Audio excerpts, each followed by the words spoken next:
Hallelujah. Hallelujah. Hallelujah. Hallelujah. Thank you Jesus. So ನಿಮಗೆಲ್ಲರಿಗೂ ಗೊತ್ತಿರುವ ಹಾಗೆ ಈಗ ಸಿಸ್ಟರ್ ದಿವ್ಯಾನು ಹೇಳಿದ ಹಾಗೆ ಯಾಕಾಗಿ ಯೇಸು ಕ್ರಿಸ್ತನು ಈ ಲೋಕಕ್ಕೆ ಬಂದನೆ ಅಂತ ಹೇಳಿ ನಾನು ಈಗಾಗಲೇ 5 ವಾರ ಮೆಸೇಜ್ ಕೊಟ್ಟಿದ್ದೇನೆ. 20 ಕಾರಣಗಳನ್ನು ತಿಳಿಸಿದ್ದೇನೆ. 5 ವಾರ ಯಾಕಾಗಿ ಯೇಸು ಕ್ರಿಸ್ತನು ಯಾಕಾಗಿ ಲೋಕಕ್ಕೆ ಬಂದನೆ. ಇದು 6ನೇ ವಾರ. ಇದು ಯೇಸು ಕ್ರಿಸ್ತನು ಯಾಕಾಗಿ ಈ ಲೋಕಕ್ಕೆ ಬಂದನೆ ಅಂತ ಹೇಳಿ ನಿಮಗೆ ಈ ಒಂದು ಟಾಪಿಕ್ ಚೆನ್ನಾಗಿ ಅನಿಸ್ತಿದ್ಯಾ? ಒಳ್ಳೆ ರೀತಿಯಲ್ಲಿ ದೇವರು ಮಾತಾಡ್ತಿದ್ದಾನ. ಹಲ್ಲೆಲೂಯಾ. ಯಾಕೆಂದ್ರೆ ಯೇಸು ಕ್ರಿಸ್ತನು ಯಾಕಾಗಿ ಈ ಲೋಕಕ್ಕೆ ಬಂದನೆ ಅಂತ ಹೇಳಿ ನಾವು ಸಹ ಬೇರೆಯವರಿಗೆ ತಿಳಿಸಬೇಕಾಗಿರುತ್ತದೆ. ಯಾರಾದ್ರೂ ಪ್ರಶ್ನೆ ಮಾಡಿದ್ರೆ ಯೇಸು ಕ್ರಿಸ್ತನು ಯಾಕಾಗಿ ಬಂದ್ರು ಏನಂತ ನಮಗೆ ಕೇಳಿದ್ರೆ ನಾವು ಗೊತ್ತಿಲ್ಲದೆ ಇದ್ದಾಗ ಅದು ಚೆನ್ನಾಗಿ ಕಾಣಿಸೋದಿಲ್ಲ. ಯಾಕಂದ್ರೆ ನೀನು ಕ್ರೈಸ್ತನನ್ನು ಫಾಲೋ ಮಾಡಿದ್ಯಾ, ಕ್ರೈಸ್ತನನ್ನು ಹಿಂಬಾಲಿಸಿ ಹೋಗಿದ್ಯಾ, ನೀನು ಯೇಸು ಕ್ರಿಸ್ತನನ್ನು ನಂಬಿದ್ಯಾ, ಯೇಸು ಕ್ರಿಸ್ತನನ್ನೇ ಸೇವಿಸ್ತಿದ್ಯಾ, ಯೇಸು ಕ್ರಿಸ್ತನನ್ನು ಆರಾಧಿಸ್ತಿದ್ಯಾ, ಯೇಸು ಕ್ರಿಸ್ತನನ್ನು ಕೊಂಡಾಡ್ತಿದ್ಯಾ, ಯೇಸು ಯಾಕಾಗಿ ಬಂದನೆ ಹೇಳು ಅಂತ ಹೇಳಿದ್ರೆ ನಾವೇನಂತ ಹೇಳೋದು? ಸೊ ಅದಕ್ಕಾಗಿ ಯೇಸು ಕ್ರಿಸ್ತನು ಯಾಕಾಗಿ ಲೋಕಕ್ಕೆ ಬಂದನು, ಯಾಕಾಗಿ ಯೇಸು ಕ್ರಿಸ್ತನು ಲೋಕಕ್ಕೆ ಬಂದು ಯಾವ ರೀತಿಯಲ್ಲ ಜನರನ್ನು ಆರಿಸಿಕೊಂಡನು, ಹೇಗೆ ಸಂತೈಸಿದನು, ಹೇಗೆ ರಕ್ಷಣೆ ಕೊಟ್ಟನು, ಹೇಗೆ ಉದ್ಧಾರ ಮಾಡಿದನು, ಹೇಗೆ ಜೀವವನ್ನು ಕೊಟ್ಟಿದ್ದನು ಎಂಬ ಅನೇಕ ಕಾರಣಗಳನ್ನು ಈಗ ನಾನು ಈಗಾಗಲೇ ನಿಮ್ಮೆಲ್ಲರಿಗೂ ತಿಳಿಸಿದ್ದೇನೆ. ಮತ್ತೆ ಇವತ್ತು ಸಹ ಯೇಸು ಕ್ರಿಸ್ತನು ಯಾಕಾಗಿ ಈ ಲೋಕಕ್ಕೆ ಬಂದನೆಂಬ ಇನ್ನು 4 ಕಾರಣದೊಟ್ಟಿಗೆ ನಾನು ನಿಮ್ಮ ಬಳಿಯಲ್ಲಿ ಬಂದಿದ್ದೇನೆ. ಯೇಸು ಕ್ರಿಸ್ತನು ಯಾಕಾಗಿ ಲೋಕಕ್ಕೆ ಬಂದನು, ಹೇಗೆ ಅವನು ಯೇಸು ಕ್ರಿಸ್ತನು ಅವನು ಸೃಷ್ಟಿ ಅಂದ್ರೆ ಅವನು ಹೇಗೆ ಹುಟ್ಟಿದನು ಎಂದು ಹೇಳುವ ಮೊದಲನೇ ವಾಕ್ಯ ನಮ್ಗೆ ಈಗಾಗಲೇ ಗೊತ್ತಿದೆ. ಎಷ್ಟೋ ಜನಕ್ಕೆ ಯೇಸು ಕ್ರಿಸ್ತನು ಹೇಗೆ ಹುಟ್ಟಿದನಂತೇಳಿ. ಸೊ ಯೇಸು ಕ್ರಿಸ್ತನು ಹೇಗೆ ಹುಟ್ಟಿದನಂತೇಳಿ ಯಾಕಂದ್ರೆ ಇದು ಎಲ್ಲರಿಗೂ ಗೊತ್ತಿರುವ ವಿಷಯ. ಒಬ್ರು ಯಾರಾದ್ರೂ ಹೇಳಿ.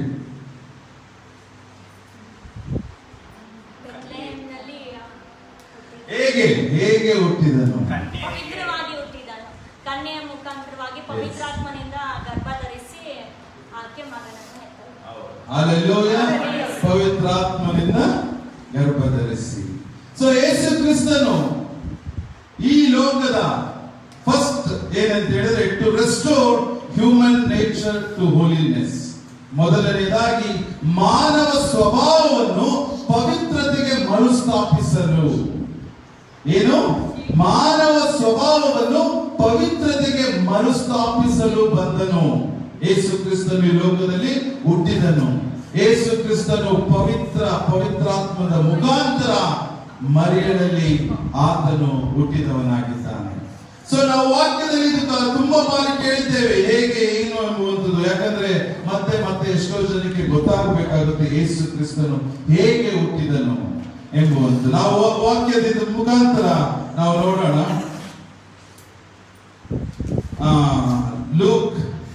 ಲೂಕನು ಬರೆದ ಸುವಾರ್ತೆ 1ನೇ ಅಧ್ಯಾಯ 35ನೇ ವಾಕ್ಯ.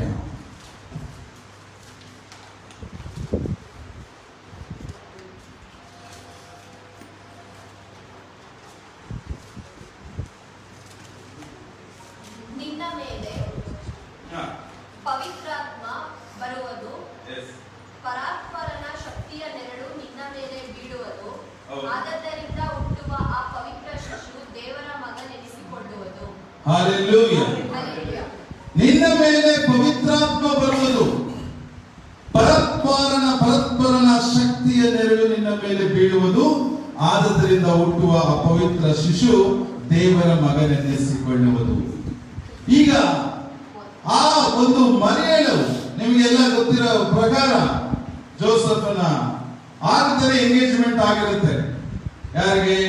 ಮರಿಯಳಿಗೂ ಮತ್ತು ಜೋಸೆಫನಿಗೂ ಎಂಗೇಜ್ಮೆಂಟ್ ಆಗಿರುತ್ತೆ. ಆದ್ರೆ ಎಂಗೇಜ್ಮೆಂಟ್ ಆಗಿ ಸ್ವಲ್ಪ ದಿವಸದಲ್ಲೇ ಇವಳು ಗರ್ಭ ಧರಿಸ್ತಾಳೆ. ಅದೆಲ್ಲರಿಗೂ ಗೊತ್ತಿರುವ ವಿಷಯ. ಆಗ ಮರಿಯಳು ಹೋಗಿ ಯೋಸೆಫನ ಬಳಿಯಲ್ಲಿ ಹೇಳಬೇಕಾದ್ರೆ ಅವರಿಗೆ ತುಂಬಾ ಅದೇನಾಗುತ್ತೆ, ಬೇಸರ ಉಂಟು ಮಾಡುತ್ತೆ. ಮತ್ತೆ ಇದೇ ಈ ರೀತಿ ಇನ್ನು ನಾವು ಕೂಡೇ ಇಲ್ಲ, ಆಗಲೇ ನೀನು ಹೇಗೆ ಗರ್ಭ ಧರಿಸಿದೆ ಅಂತ ಹೇಳಿ ಬಿಟ್ಬಿಡೋದಕ್ಕೆ ಅವನು ಹೊರಟಿರ್ತಾನೆ, ಯೋಚನೆ ಮಾಡಿರ್ತಾನೆ. ಯಾಕೆಂದ್ರೆ ಅದು ಸರ್ವೇ ಸಾಮಾನ್ಯ. ಈ ಲೋಕದಲ್ಲಿ ಯಾರೇ ಆದ್ರೂ ಸಹ ಅವರು ಮದುವೆಯಾಗಿ ಎಂಗೇಜ್ಮೆಂಟ್ ಆಗಿ ಅವರು ಕೂಡೋದಕ್ಕಿಂತ ಮುಂಚೆ ಮಗುವಾಗದಾದ್ರೆ ಅವಳು ಕರ್ತವ್ಯ ಭ್ರಷ್ಟಳಾಗಿದ್ದಾಳೆ ಅಂತ ಹೇಳಿ ಏನಾಗುತ್ತೆ, ಅದು ಹೋಗುವಂಥದ್ದು ಇರುತ್ತೆ.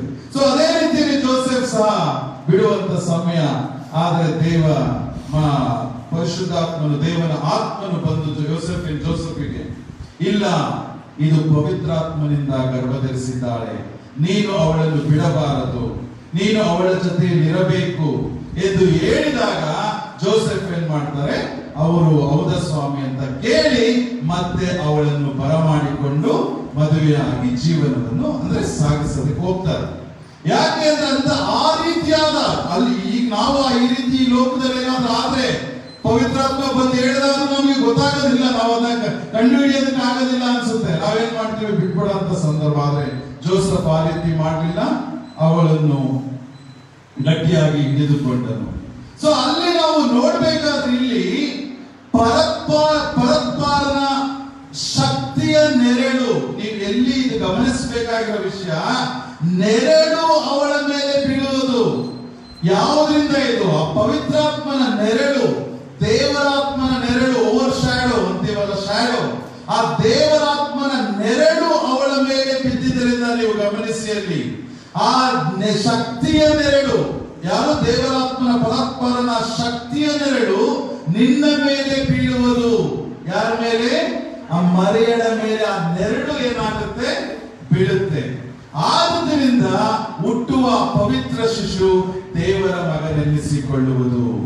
ಯಾಕಂದ್ರೆ ಆ ದೇವರ ನೆರಳು ಅವಳ ಮೇಲೆ ಬಿತ್ತು, ಆ ದೇವರ ಆತ್ಮನ ನೆರಳು ಅವಳ ಮೇಲೆ ಬಿದ್ದಿದ್ದು, ಆ ಆತ್ಮನ ದೇವರ ಆತ್ಮನ ಅವಳಲ್ಲಿ ಒಕ್ಕಿ ಅವಳ ಗರ್ಭದಲ್ಲಿ ಗರ್ಭ ಧರಿಸಿದಳು ಅವಳು. ಇದು ಕ್ಲಿಯರ್ ಆಗಿ ಆ ನೆರಳು ಅಂದ್ರೆ ಹುಟ್ಟಿದ್ದು ಹೇಗೆ ಅಂತ ತಿಳ್ಕೊಳ್ಳೋದಕ್ಕೆ ನೀವು ಪವಿತ್ರಾತ್ಮನು ಬಂದ, ಪವಿತ್ರಾತ್ಮನ ಮುಖಾಂತರ ನಾವು ಮರಿಯಲ್ಲಿ ಯೇಸು ಕ್ರಿಸ್ತನು ಜನಿಸಿದ ಅಂತ ನಾವು ವಾಕ್ಯಗಳನ್ನು ಕೇಳಿದ್ದೇವೆ. ಇಲ್ಲಿ ಒಂದು ಗಮನಿಸಬೇಕಾಗಿದ್ದ ವಿಷಯ ಅಂದ್ರೆ ಪರಾತ್ಪರನ ಶಕ್ತಿಯ ನೆರಳು ನಿನ್ನ ಮೇಲೆ ಬೀಳುವುದು. ಆದದ್ದರಿಂದ ನೀವು ಗಮನಿಸಬೇಕಾಗಿರೋಂಥ ವಿಷಯ, ಆ ನೆರಳು ಮರಿಯಳ ಮೇಲೆ ಬಿದ್ದಿದ್ದರಿಂದ, ಆ ದೇವರ ಆತ್ಮನ ನೆರಳು ಅವಳ ಮೇಲೆ ಅವಳನ್ನು ಆವರಿಸಿಕೊಂಡದ್ರಿಂದ ಅವಳ ಗರ್ಭ ಧರಿಸಿ ಪವಿತ್ರ ಶಿಶುವನ್ನು ಗರ್ಭ ಕೊಡ್ತಾಳೆ. ಆತನು ದೇವರ ಮಗನೆಂದು ಎನಿಸಿಕೊಳ್ಳುವನು. ಹಾಲೆಲೂಯ. ಈ ರೀತಿಯಾಗಿ ಒಂದು ಸೀಕ್ರೆಟ್, ದೇವರು ಹೇಗೆ ಅವಳ ನೆರಳಿನ ಬಗ್ಗೆ ದೇವರು ಅನೇಕ ಕಡೆ, ಎಲಿಯನ ಒಂದು ವಿಷಯದಲ್ಲಾಗಲಿ, ಮೋಶೆಯ ವಿಷಯದಲ್ಲಾಗಲಿ, ನಾವು ಒಂದು ಎಕ್ಸಾಂಪಲ್ ಕೊಡ್ತೇನೆ. ವಿಮೋಚನಾ ಕಾಂಡ 40ನೇ ಅಧ್ಯಾಯ 35ನೇ ವಾಕ್ಯವನ್ನು ನೋಡೋಣ.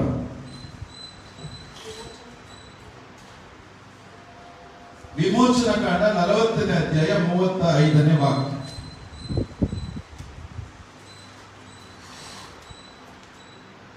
ಮೇಘವು ದೇವದರ್ಶನದ ಗುಡಾರದ ಮೇಲೆ ನೆಲೆಯಾಗಿರುವುದರಿಂದಲೂ ಯೆಹೋವನ ತೇಜಸ್ಸು ಗುಡಾರದೊಳಗೆ ತುಂಬಿರುವುದರಿಂದಲೂ ಮೋಶೆ ಗುಡಾರದಲ್ಲಿ ಹೋಗಲಾರದೆ ಇದ್ದನು. ಅಂದ್ರೆ ದೇವದರ್ಶನದ ಗುಡಾರವನ್ನು, ಮೇಘವು ದೇವದರ್ಶನದ ಗುಡಾರದ ಮೇಲೆ ನೆಲೆಯಾಗಿರುವುದರಿಂದಲೂ ಯೆಹೋವನ ತೇಜಸ್ಸು ಗುಡಾರದೊಳಗೆ ತುಂಬಿರುವುದರಿಂದಲೂ ಮೋಶೆ ಗುಡಾರದಲ್ಲಿ ಹೋಗಲಾರದೆ ಇದ್ದನು. ಅಂದ್ರೆ ಯೆಹೋವನ ತೇಜಸ್ಸು ಎಲ್ಲಿ, ನಿಮಗೆ ಗೊತ್ತಿರಬೇಕು ಈ ವಿಷಯದ ಬಗ್ಗೆ. ಟ್ಯಾಬರ್ನಕಲ್, ಆ ದೇವಸ್ಥಾನ ಇದರಲ್ಲಿ ಕಟ್ಟೋದಕ್ಕೆ ಹೋಗ್ತಾನೆ ಮೋಶ. ಆ ದೇವಾಲಯದಲ್ಲಿ ಏನ್ ಮಾಡ್ತಾನೆ, ದೇವನ ತೇಜಸ್ಸು ಬಂದು ಅಲ್ಲಿ ಆವರಿಸಿಕೊಂಡು ಬಿಡುತ್ತೆ. ಆವರಿಸಿಕೊಂಡಾಗ ಮೋಶೆಯನ್ನು ಒಳಗಡೆ ಹೋಗೋದಕ್ಕೆ ಆಗೋದೇ ಇಲ್ಲ. ಆ ರೀತಿಯಾದ ದೇವಾಲಯದಲ್ಲಿ ಆತನ ತೇಜಸ್ಸು ತುಂಬಿತ್ತು. ಅದೇ ರೀತಿಯಾದ ತೇಜಸ್ಸು, ಅದೇ ರೀತಿಯಾದ ಮಹಿಮೆ ಮರಿಯಳಲ್ಲಿಯೂ ಸಹ ತುಂಬಿತ್ತು. ಹಲ್ಲೆಲೂಯ. ಆ ರೀತಿಯಾದ ಒಂದು ಮಹಿಮೆಯುಳ್ಳ ತೇಜಸ್ಸು, ದೇವರ ತೇಜಸ್ಸು ಗುಡಾರದೊಳಗೆ ಹೇಗೆ ತುಂಬಿರುವುದರಿಂದ ಮೋಶೆ ಅಲ್ಲಿ ಒಳಗೋಗೋದಕ್ಕೂ ಆಗೋದು. ಅಂಥ ತೇಜಸ್ಸು ಅದು ದೇವರ ಆತ್ಮನ. ಆ ರೀತಿಯಾದ ದೇವರ ಆತ್ಮನು ಮರಿಯೊಳಗೆ ಒಳಗಡೆ ಹೋಗಿ ಗರ್ಭ ಧರಿಸಿದ್ದಾಳೆ ಎಂದು. ಆಗ ಆ ಮಗು ಹೇಗೆ ಅದು ಪವಿತ್ರಾತ್ಮನ, ದೇವರ ಆತ್ಮ ಒಳಗಡೆ ಹೋದ್ಮೇಲೆ ದೇವರ ದೇವರ ಮಗನೇ ತಾನೆ. ಅದೇ ಈ ವಾಕ್ಯ ಕ್ಲಿಯರ್ ಆಗಿ ನಿಮ್ಗೆ 1 ಲೂಕ 35ನೇ ವಾಕ್ಯದಲ್ಲಿ ಹೇಳಲ್ಪಡ್ತಾ ಇರೋದು. ಆತನ ನೆರಳು ಅವಳ ಮೇಲೆ ಬಿದ್ದಿದ್ದರಿಂದ ಅವಳು ಬೀಳುವುದು, ಆದ್ದರಿಂದ ಹುಟ್ಟುವ ಪವಿತ್ರ ಶಿಶು ದೇವರ ಮಗನೆನ್ನಿಸಿಕೊಳ್ಳುವುದು. ಸೊ ಎಷ್ಟೋ ಜನಕ್ಕೆ ಹೇಗೆ ಮರಿಯಳಿಗೆ ಹೋದ್ರು, ಮಗು ಹುಟ್ಟಾಗಿದ ತಕ್ಷಣ ಪವಿತ್ರಾತ್ಮ ಹೇಗೆ ಎಂಬುವಂಥದ್ದು ಒಂದು ಸಣ್ಣ ಕನ್ಫ್ಯೂಷನ್ ಇರುತ್ತೆ. ಆದ್ರೆ ಈ ವಾಕ್ಯದ ಮುಖಾಂತರ ನಾವು ಕ್ಲಿಯರ್ ಆಗಿ ನೋಡ್ಬೇಕಾದ್ರೆ, ನೀವು ಇದೇ ರೆವಲ್ಯೂಷನ್ ಅಲ್ಲಿ, ಪ್ರಕಟಣೆಯಲ್ಲಿ ನೀವು ನೋಡ್ಬೇಕಾದ್ರೆ ಇನ್ನೂ ಸ್ವಲ್ಪ ಆ ಪ್ರಕಟಣೆಯಲ್ಲೂ ನಾವು ನೋಡ್ಬೇಕಾದ್ರೆ ವಿವರಿಸಿದ್ದಾರೆ. ಪ್ರಕಟಣೆ ರೆವಲ್ಯೂಷನ್ 12ನೇ ಅಧ್ಯಾಯ 1ರಿಂದ 5 ಓದೋಣ. ಪರಲೋಕದಲ್ಲಿ ಒಂದು ಮಹಾಲಕ್ಷಣವು ಕಾಣಿಸಿತು. ಹೌದು, ಅದೇನೆಂದರೆ ಸೂರ್ಯನನ್ನು ಧರಿಸಿಕೊಂಡಿದ್ದ ಒಬ್ಬ ಸ್ತ್ರೀ ಇದ್ದಳು. ಆಕೆಯ ಕಾಲುಗಳ ಕೆಳಗೆ ಚಂದ್ರನಿದ್ದನು. ಹೌದು, ಆಕೆಯ ತಲೆಯ ಮೇಲೆ 12 ನಕ್ಷತ್ರಗಳುಳ್ಳ ಒಂದು ಕಿರೀಟವಿತ್ತು. ಹೌದು, ಆಕೆಯು ಗರ್ಭಿಣಿಯಾಗಿದ್ದು ಪ್ರಸವ ವೇದನೆಯಿಂದ ಸಂಕಟ ಪಡುತ್ತಾ ಕೂಗುತ್ತಿದ್ದಳು. ಹೌದು. ಪರಲೋಕದಲ್ಲಿ ಮತ್ತೊಂದು ಲಕ್ಷಣವು ಕಾಣಿಸಿತು. ಅದೇನೆಂದರೆ ಕೆಂಪಾದ ಮಹಾ ಘಟಸರ್ಪವಿತ್ತು. ಅದಕ್ಕೆ 7 ತಲೆಗಳು. ಸಾಕು. ಇಲ್ಲಿ ಏನ್ ನೋಡ್ತೇವೆ ಅಂದ್ರೆ, ಇದು ನೀವು ರೆವಲ್ಯೂಷನ್ ನೋಡಿ 12ನೇ ಅಧ್ಯಾಯ 1ರಿಂದ ನೀವು ನೋಡ್ಬೇಕಾದ್ರೆ ಪರಲೋಕದಲ್ಲಿ ಒಂದು ಮಹಾಲಕ್ಷಣಗಳು ಕಾಣಿಸಿತು. ಅದೇನೆಂದರೆ ಸೂರ್ಯನನ್ನು ಧರಿಸಿಕೊಂಡಿದ್ದ ಒಬ್ಬ ಸ್ತ್ರೀಯಳಿದ್ದಳು. ಅಂದ್ರೆ ಸೂರ್ಯನನ್ನು ಧರಿಸಿಕೊಂಡಿದ್ದ ಒಬ್ಬ ಸ್ತ್ರೀ ಅಂದ್ರೆ ಆ ರೀತಿಯಾದ ತೇಜಸ್ಸು. ಈಗ ಏನಿಲ್ಲಿ ನಾವು ನೋಡಿದು, ಆ ಮೋಶೆ ಅಲ್ಲಿ ತೇಜಸ್ಸು ಹೇಗೆ ಆಲಯದೊಳಗೆ ಬಂತು ಅಂತ ಹೇಳಿ, ಇಲ್ಲೂ ಏನ್ ನೋಡುದು, ಪವಿತ್ರಾತ್ಮನ ಶಕ್ತಿ ಅವಳ ಮೇಲೆ ಬಿತ್ತು ಅಂತ ಹೇಳಿ. ಇಲ್ಲಿ ನೋಡಿ, ಸೂರ್ಯನನ್ನು ಧರಿಸಿಕೊಂಡಿದ್ದ ಒಬ್ಬ ಸ್ತ್ರೀ ಇದ್ದಳು. ಅಂದ್ರೆ ಆ ರೀತಿ ಸೂರ್ಯನು ಈಗ ನಮಗೆ ಎಷ್ಟು ತೇಜಸ್ಸು, ಅವ್ನು ನೋಡಕ್ಕಾಗುತ್ತಾ? ನಾವು ಆ ಇದನ್ನ ನೋಡಕ್ಕಾಗುತ್ತಾ? ಆ ರೀತಿಯಾದ ತೇಜಸ್ಸು ಮರಿಯಳಲ್ಲಿತ್ತು. ನೀವಿಲ್ಲಿ ರೆವಲ್ಯೂಷನ್ ನೀವು ನೋಡ್ಬೇಕಾದ್ರೆ ಸೂರ್ಯನನ್ನು ಧರಿಸಿಕೊಂಡಿದ್ದ ಒಬ್ಬ ಸ್ತ್ರೀ ಹೇಳಿದಳು. ಆಕೆಯ ಕಾಲುಗಳ ಕೆಳಗೆ ಚಂದ್ರನಿದ್ದನು. ಆಕೆಯ ತಲೆ ಮೇಲೆ 12 ನಕ್ಷತ್ರಗಳುಳ್ಳ ಒಂದು ಕಿರೀಟವಿತ್ತು. ಅಂದ್ರೆ 12 ನಕ್ಷತ್ರಗಳುಳ್ಳ ಅಂದ್ರೆ ಆ 12 ನಕ್ಷತ್ರಗಳು ಯಾವುದಕ್ಕೆ ಹೋಲಿಸುತ್ತೆ ಅಂದ್ರೆ 12 ಕುಲಗಳಿಗೆ ಹೋಲಿಸುತ್ತೆ. ದೇವರು ಹೇಗೆ 12 ಕುಲಗಳನ್ನು ಈ ಲೋಕದಲ್ಲಿ ಕೊಟ್ಟನೋ, ಆ 12 ಕುಲಗಳಿಗೆ ಆ ಒಂದು 12 ನಕ್ಷತ್ರಗಳು ಅದನ್ನು, ಆ ಕಿರೀಟವನ್ನು ಅದನ್ನು ತೋರ್ಪಡಿಸುತ್ತೆ. ಆಕೆಯು ಗರ್ಭಿಣಿಯಾಗಿದ್ದು ಪ್ರಸವ ವೇದನೆಯ ಸಂಕಟ ಪಡುತ್ತಾ ಕೂಗುತ್ತಿದ್ದಳು. ಪರಲೋಕದಲ್ಲಿ ಮತ್ತೊಂದು ಲಕ್ಷಣವು ಕಾಣಿಸಿತು. ಅದೇನೆಂದರೆ ಕೆಂಪಾದ ಮಹಾಘಟ ಸರ್ಪವಿತ್ತು. ಅದ್ಯಾರದು ಮಹಾಘಟ ಸರ್ಪ? ಸೈತಾನನು. ಅದಕ್ಕೆ 7 ತಲೆಗಳು 10 ಕೊಂಬುಗಳು ಇದ್ದವು. ಅದರ ಬಾಲವು ಆಕಾಶದಲ್ಲಿರುವ ನಕ್ಷತ್ರಗಳೊಳಗೆ 1/3 ಭಾಗವನ್ನು ಎಳೆದು ಭೂಮಿಗೆ ಹಾಕಿತ್ತು. ಹೆರುತ್ತಿದ್ದ ಸ್ತ್ರೀಯು ಎದ್ದ ಕೂಡಲೇ ಆಕೆಯ ಮಗುವನ್ನು ನುಂಗಿ ಬಿಡಬೇಕೆಂದು ಆ ಘಟ ಸರ್ಪವು ಅಲ್ಲೇ ಕಾದಿಕೊಂಡಿತ್ತು. ಅಂದ್ರೆ ನಿಮಗೆ ಈ ವಾಕ್ಯದ ಅರ್ಥ ಏನ್ ಗೊತ್ತಾಗ್ತಿದೆ? ಅವತ್ತಿನ ದಿವಸದಲ್ಲಿ ಯೇಸು ಕ್ರಿಸ್ತನು ಹುಟ್ಟಬೇಕಾದ್ರೆ ರಾಜನು ಏನ್ ಅನೌನ್ಸ್ ಮಾಡ್ತಾನೆ? 2 ವರ್ಷದಲ್ಲಿ ಇರುವಂತ ಹುಟ್ಟುವ ಮಗುವನ್ನು ನೀವೇನ್ ಮಾಡಬೇಕು? ಸಾಯಿಸ್ಬಿಡ್ಬೇಕು ಅಂತ ಹೇಳಿ ನಾವು ಈ ಹೊಸ ಒಡಂಬಡಿಕೆ ನಾವು ನೋಡ್ತೇವೆ. ಯಾರೆಲ್ಲ ಸಣ್ಣ ಮಗು ಹುಟ್ಟಿದ್ಯೋ ಆ ಮಗುವನ್ನು ಸಾಯಿಸ್ಬೇಕಂತ ಅವನು ಆರ್ಡರ್ ಮಾಡ್ಬಿಡ್ತಾನೆ ರಾಜ. ನೀವು ಈ ರೆವಲ್ಯೂಷನ್ ನೋಡ್ಬೇಕಾದ್ರೆ ಆ ವಾಕ್ಯ ನೀವು ಕ್ಲಿಯರ್ ಆಗಿ, ಆ ಸೈತಾನನು, ಆ ಘಟಸರ್ಪ ಎಂಬ ಸೈತಾನನು ಆ ಮಗುವನ್ನು ತಿಂದು ಬಿಡಬೇಕು, ಹುಟ್ಟಿದ ತಕ್ಷಣನೇ ತಿಂದು ಬಿಡಬೇಕು ಅಂತ ಹೇಳಿ ಕಾಯ್ತಾ ಇದೆ ಅಂತ ಈ ಪ್ರಕಟಣೆಯಲ್ಲಿ ನಾವು ನೋಡ್ತೇವೆ. ಆ ಮಗುವನ್ನು ಆ ರಾಜನು ಗೊತ್ತು, ಅವನಿಗೆ ಇದು ಪವಿತ್ರಾತ್ಮ ದೇವರ ಮಗನು ಹುಟ್ಟುತ್ತಾನೆ, ಇನ್ನು ನನಗಿನ್ನ ಅಧಿಕಾರವಿಲ್ಲ, ನನಗಿನ್ನು ಇಲ್ಲಿ ಆಳುವುದಕ್ಕೆ ಅಧಿಕಾರವಿಲ್ಲ, ಆಗ ಆದುದರಿಂದಲೇ ಈ ಮಗುವನ್ನು ಸಾಯಿಸಿಬಿಡಬೇಕು ಅಂತ ಹೇಳಿ ಆ ರಾಜನು ಆ ಸಮಯದಲ್ಲಿ ಯಾರೆಲ್ಲ 2 ವರ್ಷದ ಹುಟ್ಟಿದಿಂದ 2 ವರ್ಷದ ಒಳಗೆ ಯಾರಿರ್ತಾರೋ ಆ ಮಗುವನ್ನು ಸಾಯಿಸಬೇಡಿ ಅಂತ ಹೇಳಿ ಅವನು ರಾಜಾಜ್ಞೆ ಹೊರಡಿಸ್ತಾನೆ. ಆಗಲೇ ಅಲ್ಲಿಂದ ಜೋಸೆಫ್, ಆ ಪವಿತ್ರಾತ್ಮನು ಬಂದು ಜೋಸೆಫನ ಬಳಿಯಲ್ಲಿ ಮಾತಾಡಿದಾಗ ಜೋಸೆಫಳು ಮರಿಯಳು ಏನ್ ಮಾಡ್ತಾರೆ? ಆ ಊರನ್ನು ಬಿಟ್ಟು ಬೇರೆ ಕಡೆಗೆ ಹೋಗ್ತಾರೆ. ನಾವು ನೋಡ್ತೇವೆ. ಅದೇ ಪ್ರಕಟಣೆಯಲ್ಲಿ ನೋಡಿ ಎಷ್ಟು ಕ್ಲಿಯರ್ ಆಗಿ ಹೇಳ್ತಾ ಇದೆ. ಹೆರುತ್ತಿದ್ದ ಸ್ತ್ರೀಯು ಹೆತ್ತ ಕೂಡಲೇ ಆಕೆಯ ಮಗುವನ್ನು ನುಂಗಿ ಬಿಡಬೇಕೆಂದು ಆ ಘಟ ಸರ್ಪವು ಅಲ್ಲೇ ಕಾದುಕೊಂಡಿತು. ಆಕೆ ಜನಾಂಗಗಳನ್ನು ಕಬ್ಬಿಣದ ಕೋಲಿನಿಂದ ಆಳಬೇಕಾದ ಒಂದು ಗಂಡು ಮಗುವನ್ನು ಹೆತ್ತಳು. ಆ ಕೂಸು ಪಕ್ಕನೆ ದೇವರ ಬಳಿಗೂ ಆತನ ಸಿಂಹಾಸನದ ಬಳಿಗೂ ಎತ್ತಲ್ಪಟ್ಟಿತು. ಹಲ್ಲೆಲೂಯಾ.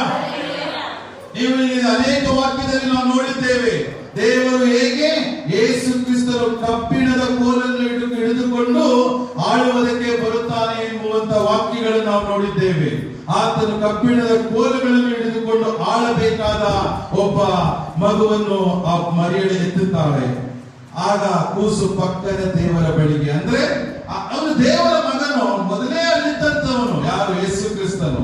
ಆದರೆ ನರವತಾರ ತಾಳುವುದಕ್ಕೆ ಅವಳಲ್ಲಿ ಹುಟ್ಟಿದನಷ್ಟೇ. ಅದಕ್ಕೆ ನಮಗೆ ಯಾಕೆ ಯೇಸು ಕ್ರಿಸ್ತನು ಬಂದನು? ಮತ್ತೆ ನಮ್ಮೆಲ್ಲರಿಗೂ ಆ ಪವಿತ್ರತೆಗೆ ಮರುಸ್ಥಾಪಿಸಲು, ಮಾನವ ಸ್ವಭಾವದಲ್ಲಿರುವ ನಮ್ಮೆಲ್ಲರೂ ಪವಿತ್ರತೆಗೆ ಮರುಸ್ಥಾಪಿಸಲು ಆತನು ಪವಿತ್ರವಾದ ಮರಿಯಳಲ್ಲಿ ಪವಿತ್ರಾತ್ಮನ ಮುಖಾಂತರ, ದೇವರ ಆತ್ಮನ ಮುಖಾಂತರ ಮತ್ತೆ ಹುಟ್ಟಿ ಲೋಕಕ್ಕೆ ಬಂದನು. ಹಲ್ಲೆಲೂಯಾ. ಸೊ ಇಲ್ಲಿ ನೀವು ಈ ವಾಕ್ಯಗಳು ನೋಡ್ಬೇಕಾದ್ರೂ ಪ್ರಕಟಣೆಯಲ್ಲಿ ನಾನು ಹೇಳ್ತಿದ್ದೀನಿ ಏನಂದ್ರೆ, ಇಲ್ಲಿ 3 ಜನ, ಒಬ್ರು ಒಂದು ಹೆಂಗಸು, ಒಂದು ಮಗು, ಒಂದು ಘಟಸರ್ಪ ಸೈತಾನನಿಗೆ. ಸೊ ಇಲ್ಲಿ ಇವತ್ತಿನ ದಿವಸದಲ್ಲಿ ಹೆಂಗಸು ಯಾವುದಕ್ಕೆ ಹೋಲಿಸ್ಬಿಡುತ್ತೆ ಇವತ್ತಿನ ದಿವಸದಲ್ಲಿ ಅಂದ್ರೆ ಒಂದು ಸಭೆಗೆ ಹೋಲಲ್ಪಡುತ್ತೆ. ಸಭೆಗೆ ಆ ಹೆಂಗಸು. ಆಗ ಇಲ್ಲಿ ಬರುವ ಜನರು ಆ ಮಗುವನ್ನು, ಅಂದ್ರೆ ದೇವರ ರಾಜ್ಯಕ್ಕೆ ಬರುವವರಾಗಿರ್ತಾರೆ. ಅದಕ್ಕೆ ಸೈತಾನನು ಎಷ್ಟೋ ಬಂದು ಈ ಜನರನ್ನು ನುಂಗಿ ಬಿಡಬೇಕಂತ ಹೇಳಿ ಏನ್ ಮಾಡ್ತಿರ್ತಾನೆ? ಕಾಯ್ತಾನೆ ಕೂತಿರ್ತಾನೆ. ಸಭೆಯಲ್ಲಿ ಹುಟ್ಟುವ ಮಗು ಅಂದ್ರೆ ಯಾರು ಹುಟ್ಟುವ ಮಗು ಅಂದ್ರೆ ಸಭೆಗೆ ಬಂದು ದೀಕ್ಷಾಸ್ನಾನ ತೆಗೆದುಕೊಂಡು ಯೇಸುವಿನಲ್ಲಿ ನಡೆಯಬೇಕೆಂಬುತ್ತಿರುವ ಜನರನ್ನು, ಆ ಮಕ್ಕಳನ್ನು ಆ ಸೈತಾನ ಈಗಲೂ ನುಂಗಿ ಬಿಡಬೇಕೆಂದು ಕಾಯ್ತಿರ್ತಾನೆ. ಆದ್ರೆ ಈ ಸಭೆ ಮತ್ತೆ ಯೇಸು ಕ್ರಿಸ್ತನು ನಮ್ಮನ್ನು ಕಾಯುವಾತನಾಗಿದ್ದಾನೆ. ಹಲ್ಲೆಲೂಯಾ. ಆತನನ್ನು ಈ ಘಟಸರ್ಪ ಈ ಸೈತಾನನಿಗೆ ಕೈಗೆ ಬೀಳದಂತೆ ನಮ್ಮನ್ನು ಕಾದು ದೇವರ ಬಳಿಯಲ್ಲಿ ನಿಲ್ಲಿಸುವವನಾಗಿದ್ದಾನೆ. ಹಲ್ಲೆಲೂಯಾ. ಸೊ ಇದರಲ್ಲಿ ನಾನು ಇನ್ನೊಂದು ಮುಂದಿನ ದಿವಸಗಳಲ್ಲಿ ಈ ವಾಕ್ಯನ ಇನ್ನೂ ಎಲೋಬ್ರೇಟ್ ಆಗಿ ನಾನು ಹೇಳ್ಬೇಕು. ಯಾಕಂದ್ರೆ ನಾನು ಓದ್ತಿದ್ದಾಗ ತುಂಬಾ ಸೀಕ್ರೆಟ್ಗಳಿದೆ ಇಲ್ಲಿ, ತುಂಬಾ ಪ್ರಕಟಣೆಗಳಲ್ಲಿ ನಿಜವಾಗ್ಲೂ ಎಂತೆಂತ ವಾಕ್ಯಗಳು ಅಂತ ಹೇಳಿದ್ರೆ ನೋಡಿ. ಈಗಲೇ 12ನೇ ಅಧ್ಯಾಯ 1ರಿಂದ ಓದ್ಬೇಕಾದ್ರೆ ಎಷ್ಟು ಬ್ಯೂಟಿಫುಲ್ ಆಗಿ ದೇವರ ಜನಾಂಗವಾದದ್ದನ್ನು ಹೇಗೆ ಅವನು ವಿವರಿಸಿದ್ದಾನೆ ಅಂತ ಹೇಳಿ. ಸೊ ನೀವು 12 ಕುಲಗಳು ಅಂತ ಹೇಳಿದಾಗ ನೀವು ಯೋಸೇಫನ ಆದಿಕಾಂಡ 39 ತೆಗೆದ ಬೇಡ 9-10 ಹೇಳ್ಬೇಕಾದ್ರೆ ಆ 12 ಕುಲಗಳ ಬಗ್ಗೆ ಹೇಳಲ್ಪಡುತ್ತೆ. ಆ ಜೋಸೆಫನಿಗೆ 12 ಜನ ಅಣ್ಣ ತಮ್ಮಂದಿರು ಏನ್ ಮಾಡ್ತಾರೆ? ಅವ್ರು ಸಾಯಿಸ್ಬಿಡ್ಬೇಕು ಅಂತ ಹೇಳ್ತಾರೆ. ಆದ್ರೆ ಒಂದು ಕನಸು ಬಿದ್ದಿರುತ್ತೆ, ಈ 11 ಕುಲಗಳು ಎಲ್ಲಾರು ಬಂದು ನನ್ನ ಮುಂದೆ ಅಡ್ಡು ಬಿಡ ಅಂತ ಒಂದು ಕನಸು ಕಂಡಿರ್ತಾನೆ. ಸೊ ಇದಕ್ಕೆ ಈ 12 ಕುಲಗಳು ಅಂದ್ರೆ 12 ನಕ್ಷತ್ರಗಳು ಅಂದ್ರೆ ಅವಳ ಕಿರೀಟದಲ್ಲಿ 12 ಕುಲಗಳು ಇತ್ತು ಅಂತ ಹೇಳಿ ನಾವು ಈ ಪ್ರಕಟಣೆಯಲ್ಲಿ ನೋಡಬಹುದು. ಬೇಕಾದ್ರೆ ಒಂದು ವಾಕ್ಯ ಬೇಕಾದ್ರೆ ನೋಡಿ, ಅದನ್ನ ಬೇಕಾದ್ರೆ ಮುಂದಿನ ಸಮಯದಲ್ಲಿ ನಾನು ಹೇಳ್ತೀನಿ. ಆದಿಕಾಂಡ 37:9-10. ಹೌದು.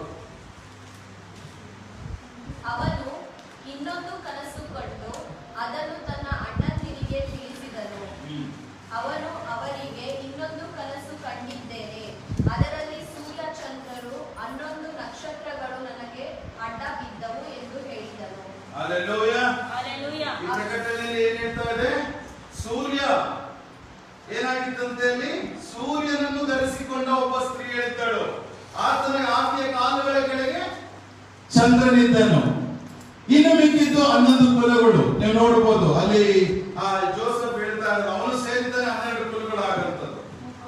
ನೀವು ಅದನ್ನ ನಾನು ರೆಫರೆನ್ಸ್ ಕೊಟ್ಟಿದ್ದೇನೆ, ಜಸ್ಟ್ ಇದು ಒಂದು ರೆಫರೆನ್ಸ್, ಯಾಕಂದ್ರೆ ಇದು ನಿಮಗೆ ಗೊತ್ತಾಗ್ಲಿ. ಇನ್ನು ಮುಂದಿನ ದಿವಸದಲ್ಲಿ ಇದರ ಬಗ್ಗೆ ನಾನು, ಯಾಕಂದ್ರೆ ಟಾಪಿಕ್ ಬೇರೆ ಆ ಟಾಪಿಕ್ ಬೇರೆ ಆಗುತ್ತೆ.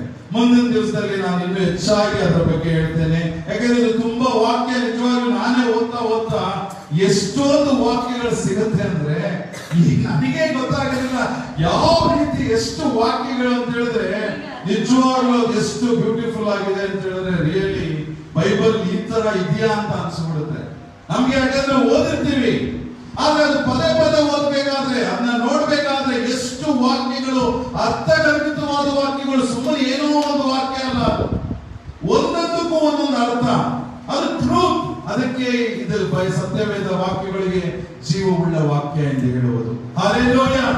ಸತ್ಯವುಳ್ಳ ವಾಕ್ಯ ಯಾಕೆ ಅಂತ ಹೇಳಿದ್ರೆ ಅದಕ್ಕೆ ಹೇಳುವುದು ಇದರಲ್ಲಿ ಕ್ರಿಯೆ, ಜೀವ ಇದೆ. ಈ ವಾಕ್ಯ ಕ್ರಿಯೆ ಮಾಡುತ್ತೆ. ನಮ್ಗೆ ಎಷ್ಟೋ ಜನಕ್ಕೆ ಕ್ರಿಯೆ ಮಾಡುತ್ತೆ. ಈಗ ದಿವ್ಯ ಎಷ್ಟೋ ಸತಿ ಹೇಳ್ತಿದ್ಲು, ನಾನು ಮದುವೆ ಆಗ್ಬೇಕಾದ್ರೆ ದೀಕ್ಷಾ ಸ್ನಾನ ತೆಗೆದುಕೊಳ್ಬೇಕಾದ್ರೆ ಅವಳು, ನಾನು ಮದುವೆ ಆಗ್ತೀನಿ, ಅವಳು ಯಾಕಂದ್ರೆ ಅವಳು ಬ್ರಾಹ್ಮಣ ಇದರಿಂದ ಬಂದಿದ್ದು, ಅವಳು ಹೇಳ್ತಾ ಇರ್ತಿದ್ದು, ನಾನು ದೀಕ್ಷಾ ಸ್ನಾನ ತೆಗೆದುಕೊಂಡ ದಿವಸನೂ ಅವಳು ಅನ್ಕೊಳ್ತಿದ್ದಂತೆ, ಇವತ್ತು ದೀಕ್ಷಾ ಸ್ನಾನ ತಗೊಳ್ತೀನಿ, ಇವತ್ತು ಇವ್ರ ತರಾನು ಇರ್ತೀನಿ, ನಮ್ಮನೆಗೆ ಹೋದಾಗ ನಾನು ಅವ್ರ ತರಾನು ಇರ್ತೀನಿ ಅಂತ ಅವಳು ಅನ್ಕೊಂಡಿದ್ದಂತೆ. ಆದ್ರೆ ಆ ದೀಕ್ಷಾ ಸ್ನಾನ ತೆಗೆದುಕೊಂಡಾದ್ಮೇಲೆ ಆ ಪವಿತ್ರಾತ್ಮ ಅವಳ ಮೇಲೆ ಬಂದಾದ್ಮೇಲೆ ಅದನ್ನು ಪೂರ್ಣವಾಗಿ ಮರ್ತೋಗಿದ್ದಾಳೆ. ಹಲ್ಲೆಲೂಯಾ. ಆ ದೇವರ ವಾಕ್ಯ ಓದ್ತಾ ಅದು ಹೀಗೆ ಕರ್ಕೊಂಡು ಬರುತ್ತೆ. ಸೊ ಅದು ಮುಂದಿನ ದಿವಸದಲ್ಲಿ ಅವಳು ಕ್ಲಿಯರ್ ಆಗಿ ಸಾಕ್ಷಿ ಹೇಳ್ಬೋದು. ಯಾಕಂದ್ರೆ ಆ ರೀತಿಯಾದ ಜೀವವುಳ್ಳ ವಾಕ್ಯ ಇದು, ಕ್ರಿಯೆ ಮಾಡುತ್ತೆ. ಜೀವವುಳ್ಳ ವಾಕ್ಯ ಇದು ಹೊಸ ಜೀವಿತವನ್ನು ನೂತನವಾಗಿ ಜೀವಿತವನ್ನು ಮಾರ್ಪಡಿಸುತ್ತದೆ. ನಾವು ಅನ್ಕೋಬಹುದು, ನಾವು ಈಗಿರ್ತೀವಿ, ಈಗ ಆಗ್ಬೋದು, ಮುಂದೆ ಈಗ ಆಗ್ಬೋದು, ನಮಗೇನು ಅಲ್ಲೂ ಇರ್ಬೋದು ಇಲ್ಲೂ ಇರ್ಬೋದು ಅಂದ್ರೆ, ಆದ್ರೆ ಆ ಪ್ರೀತಿ ಇಡೋದಕ್ಕೆ ಬಿಡೋದಿಲ್ಲ. ದೇವರ ವಾಕ್ಯ ಹೀಗೆ ಹೇಳ್ಕೊಂಡು ಹೋಗ್ತಿರುತ್ತೆ. ಆತನ ಪ್ರೀತಿ ಹೀಗೆ ಸೆಳೆತಾ ಅದು. ಅದಕ್ಕೆ ಜೀವವುಳ್ಳ ವಾಕ್ಯ. ಆತನ ನಾವು ನೋಡಿಲ್ಲ, ಯೇಸು ಕ್ರಿಸ್ತನ ನಾವು ನೋಡಿಲ್ಲ, ಆದರೆ ಯೇಸು ಕ್ರಿಸ್ತನು ಈ ವಾಕ್ಯದಲ್ಲಿ ಇದ್ದಾನೆ ಅಂತ ಹೇಳಿ ಆ ಪ್ರೀತಿ ಹಂಗೆ ಸೆಳೆತ ಆಗುತ್ತೆ. ನಾವು ಆ ವಾಕ್ಯ ಹೇಳ್ತಾ ಎರಡನೇದು ನೋಡಿ ನೀವೀಗ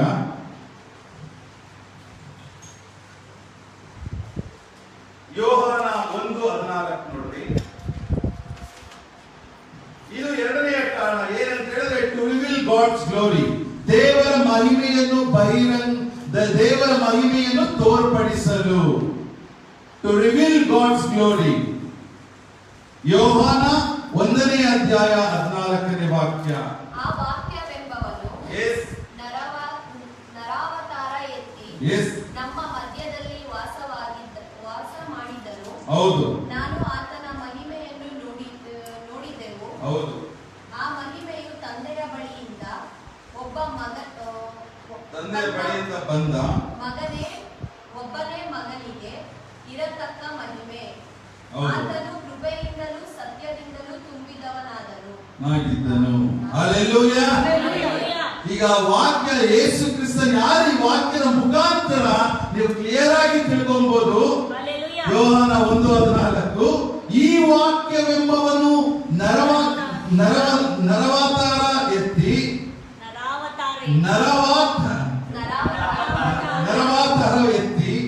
ನಮ್ಮ ಮಧ್ಯದಲ್ಲಿ ವಾಸ ಮಾಡಿದನು.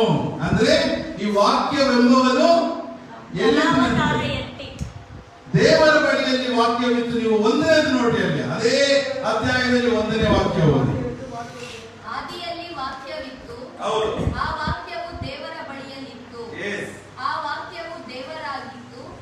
ಆ ವಾಕ್ಯವೆಂಬವನು ಆದಿಯಲ್ಲಿ ದೇವರ ಬಳಿಯಲ್ಲಿದ್ದನು. ಹೌದು. ಆತನ ಮೂಲಕವಾಗಿ ಸಮಸ್ತವು ಉಂಟಾಯಿತು. ಹಲ್ಲೆಲೂಯಾ. ಉಂಟಾಗಿರುವ ವಸ್ತುಗಳಲ್ಲಿ ಆತನಿಲ್ಲದೆ ಒಂದಾದರೂ ಉಂಟಾಗಲಿಲ್ಲ. ಹಲ್ಲೆಲೂಯಾ. ಹಲ್ಲೆಲೂಯಾ. ಆಗ ಈ ವಾಕ್ಯವೆಂಬುದು ಯಾರು? ಈ ವಾಕ್ಯದ ಮುಖಾಂತರ ಯೇಸು ಕ್ರಿಸ್ತನು. ಹಲ್ಲೆಲೂಯಾ. ಈ ವಾಕ್ಯವೆಂಬುದು ಯಾರು? ಯೇಸು ಕ್ರಿಸ್ತನು, ನಮ್ಮ ರಕ್ಷಕನು, ಈಗ ನಮ್ಮ ಜೊತೆಯಲ್ಲಿ ಇರುವವನು. ಹಲ್ಲೆಲೂಯಾ. ಆತನ ಒಂದು ಪ್ರೀತಿ ನಮಗೆ ಹಾಗೆ ಸೆಳೆದು ಬಿಡುತ್ತೆ. ನಮಗೆ ಹಾಗೆ ಆ ಪ್ರೀತಿ ನಾವು ಹೆಚ್ಚು ಕಡಿಮೆ ನನ್ಗೆ ಗೊತ್ತಿರಂಗೆ ನಮ್ಮ ಹೆಂಡತಿ ಮಕ್ಕಳಿಗಿಂತ ಹೆಚ್ಚಾಗಿ ಯೇಸುವನ್ನ ಪ್ರೀತಿ ಮಾಡೋದಕ್ಕೆ ನಾವೇನ್ ಮಾಡ್ಬಿಡ್ತೀವಿ, ನಾವು ಹೊರಟೋಗ್ತೇವೆ. ನಾವು ಆ ರೀತಿಯಾದ ಒಂದು ವಾಕ್ಯ, ಆ ರೀತಿ ನೋಡ, ಅದು ವಾಕ್ಯ ಎಷ್ಟು ಚೆನ್ನಾಗಿದೆ.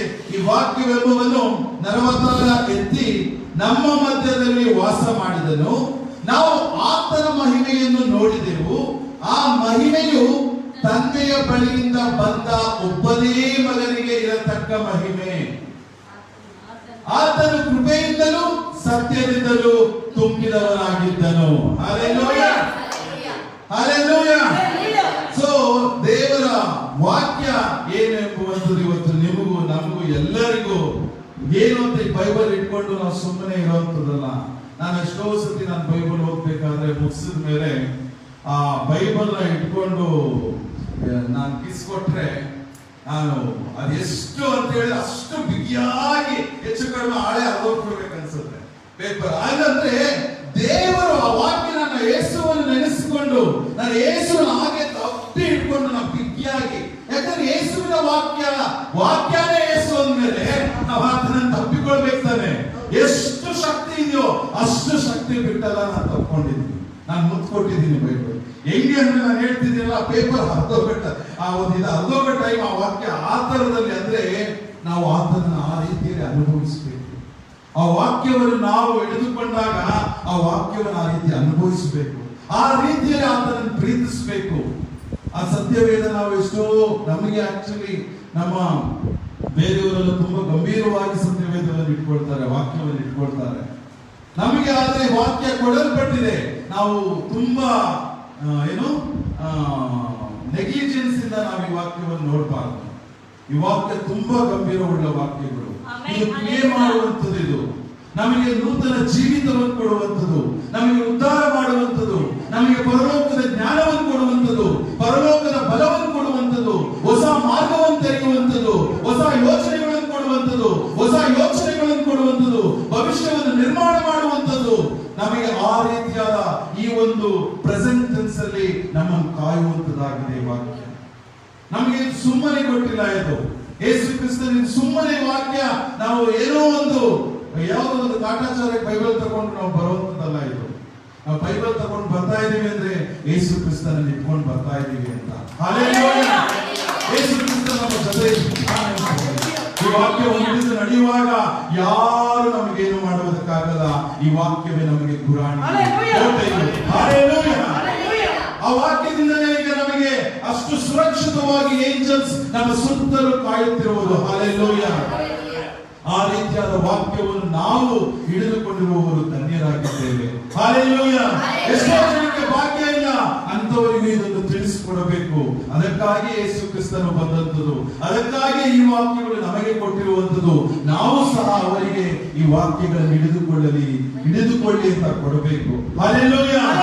ಆದ್ರೆ ಈ ವಾಕ್ಯವನ್ನು ಕೊಡುವುದಕ್ಕೆ ಹೋದಾಗ ಅನೇಕರು ನಮ್ಮನ್ನು ಹೀಯಾಳಿಸುತ್ತಾರೆ, ಅನೇಕರು ನಮ್ಮನ್ನು ಬೈಯುತ್ತಾರೆ, ಅನೇಕರು ನಮ್ಮನ್ನು ವಿರೋಧಿಸುತ್ತಾರೆ. ನೀವು ಮತಾಂತರ ಮಾಡುತ್ತೀರಾ ಅಂತ ಹೇಳಿ ನಾವು ಮತಾಂತರ ಮಾಡೋದಿಲ್ಲ. ನಾವು ಸತ್ಯವೇದದ ವಾಕ್ಯವನ್ನು ತಿಳಿಸಿ ನೀವು ರಕ್ಷಣೆ ಮಾರ್ಗಕ್ಕೆ ಬನ್ನಿ ಎಂದು ಹೇಳುತ್ತೇವೆ. ನಮ್ಮ ಒಂದು ಸುವಾರ್ತೆ ಆ ರೀತಿಯಂಥದ್ದು. ಅನೇಕರು ಅದನ್ನು ಗೊತ್ತಿಲ್ಲ, ಅವರಿಗೆ ಅವರು ವಾಕ್ಯಗಳನ್ನು ತಿಳ್ಕೊಳ್ಳಬೇಕಾದ್ರೆ ನಮಗಿಂತ ಹೆಚ್ಚಾಗಿ ಪ್ರೀತಿ ಮಾಡ್ತಾರೆ ಅವರು. ಹಲ್ಲೆಲೂಯಾ. ಸೊ ಮೂರನೇದಾಗಿ ನಾವು ವಾಕ್ಯವನ್ನು ನೋಡೋಣ. ಈಗ ಯೇಸು ಕ್ರಿಸ್ತನು ಯಾಕಾಗಿ ಬಂದನೆ ಅಂತೇಳಿ ನಾನು ಈಗ ಹೇಳಿದ್ರೆ ನಿಮ್ಗೆ ಒಂದು ಇದೇನಿದು ಅಂತ ಅನ್ಸ್ಬೋದು ಹೊಸಬ್ರಿಗೆ. ಖಡ್ಗವನ್ನು ಹಾಕಲು ಬಂದನು. Hallelujah. To bring a sword. ಯಾಕಾಗಿ ಯೇಸು ಕ್ರಿಸ್ತನು ಬಂದನು? ಖಡ್ಗವನ್ನು ಹಾಕಲು. ಏನಿದು ಕೇಳುವವರಿಗೆ ಇದೇನಪ್ಪ ಖಡ್ಗನ ಹಾಕೋದಕ್ಕೆ ಬರ್ತಾನ ಅಂತ ಹೇಳಿ, ಹೌದು ಅಂತ ವಾಕ್ಯ ಹೇಳುತ್ತೆ. ನಾವು ವಾಕ್ಯದ ಮುಖಾಂತರ ನೋಡೋಣ. ಮತ್ತಾಯ 10ನೇ ಅಧ್ಯಾಯ 34ನೇ ವಾಕ್ಯ. Matthew chapter 10 verse 34. ಭೂಲೋಕದ ಮೇಲೆ ಸಮಾಧಾನ ಹುಟ್ಟಿಸುವುದಕ್ಕೆ ಬಂದೆನೆಂದು ನೆನೆಸಬೇಡಿರಿ. ಹೌದು. ಸಮಾಧಾನವನ್ನು ಹುಟ್ಟಿಸುವುದಕ್ಕೆ ನಾನು ಬಂದಿಲ್ಲ, ಹೌದು, ಖಡ್ಗವನ್ನು ಹಾಕುವುದಕ್ಕೆ ಬಂದೆನು. ಹಲ್ಲೆಲೂಯಾ. ಏನೆಂದರೆ ಮಗನಿಗೂ ತಂದೆಗೂ, ಮಗಳಿಗೂ ತಾಯಿಗೂ, ಸೊಸೆಗೂ ಹಂತೆಗೂ ಭೇದ ಹುಟ್ಟಿಸುವುದಕ್ಕೆ ಬಂದೆನು. ಹೌದು. ಹೀಗೆ ಒಬ್ಬ ಮನುಷ್ಯನಿಗೆ ಅವನ ಮನೆಯವರಿಗೆ ವೈರಿಗಳಾಗುವರು. ಹಲ್ಲೆಲೂಯಾ. ಸಾಕು.